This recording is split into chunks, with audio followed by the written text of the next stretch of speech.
आपका प्रश्न है कि 20 साल से मैं एकादशी का व्रत कर रही हूं, मैंने कभी उद्यापन नहीं किया, क्या उद्यापन करना जरूरी है? पहली चीज तो ये कि उद्यापन कब किया जाता है ये समझ लीजिए, और उद्यापन क्यों किया जाता है ये समझ लीजिए। जब भी हम व्रत व्रत मतलब एक संकल्प लेते हैं और उसमें हम जो भी कार्य करते हैं उस समय पर वो बड़ा कीमती माना जाता है। निश्चित अगर हम व्रत रख रहे हैं तो हमसे कोई त्रुटियां भी हो सकती हैं और होती हैं, और कई पाप भी हो जाते हैं, हमारे पैरों से कीट दबते हैं और इस तरह से भी कई कार्य होते हैं। तो जाने अनजाने में व्रत के समय भी हमारे से हिंसा हो जाती है। हमने मॉस्किटो मैट लगा दिया, बहुत सारी चीजें, हिंसा हो जाती है। अब मान लीजिए आपने चूहे मारने की दवाई डाली, आपने अष्टमी को डाली या आपने सप्तमी को डाली। कई लोग अरे आज एकादशी, आज मत डालो, समझना मेरी बात को। तो आपने पंचमी को डाली, षष्ठी को डाली, और उस दवाई को एकादशी को चूहे ने खाया और मर गया। अब आप विचार करो, जाने अनजाने में यह भी तो पाप हमारे ही सिर आया। इन दैट कंडीशन उद्यापन जरूरी है। उद्यापन इसलिए जरूरी है कि जिस संकल्प के साथ आप 20 साल से व्रत रह रही हैं, तो इस व्रत का लाभ कब मिलेगा आपको?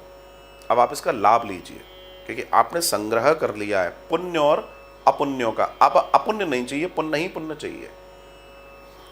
इस पूरे प्रोग्राम की जो अपुण्यता है, जो पाप हैं जाने अनजाने के, हमें वो नहीं चाहिए। अब हमें 20 साल में जो हमने तप किया है एकादशी व्रत करते हुए, उसका पूर्ण लाभ चाहिए ताकि हमारा जीवन का कल्याण हो।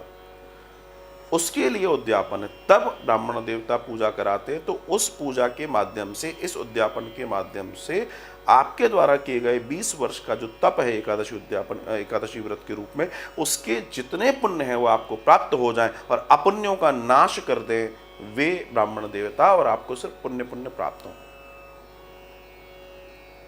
इसलिए उद्यापन जरूरी है। अब बात आती है, उद्यापन कई बार होता है क्या? नहीं, उद्यापन एक ही बार होता है। कब होता है? जब आपको लगे कि अब हम व्रत नहीं रह सकते। बहुत ध्यान से मेरी बात को श्रवण करना। आप जब ये विचार करें कि अब हमसे व्रत नहीं हो सकता, हम उद्यापन कर लें, तब आप उद्यापन करें, तब ही करें। पहली चीज। हालांकि जो व्यक्ति विधि अनुसार व्रत रखता है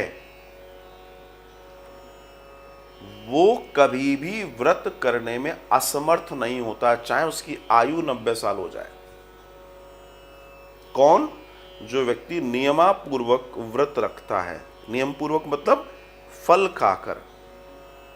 जितने लोग दूसरी फल के अलावा दूसरी चीजें खा खा के व्रत कर रहे हैं, पहली बात तो व्रत आधा हो गया क्योंकि उसमें नमक आ गया, और दूसरा दर्शन, ऐसे लोग अस्वस्थता की ओर जाते हैं क्योंकि वो ज्यादा खाते हैं, तो वो असमर्थ हो जाते हैं। लेकिन जो वास्तविक व्रत रखने वाला व्यक्ति है, जो फलाहारी है, जो सिर्फ फलों पर करता है, उसको जीवन में वो चाहे 90 साल का हो जाए, 95 साल, उसको कोई फर्क नहीं पड़ेगा कि निर्जला करनी है कि नहीं करनी, वो करेगा, क्योंकि उसके अंदर वो सामर्थ्य होता है, उसकी कैपेसिटी होती है, उसके अंदर क्षमता होती है। लेकिन उसके बावजूद भी उद्यापन आवश्यक है। तो उद्यापन जरूरी है, करना चाहिए। साधुवाद।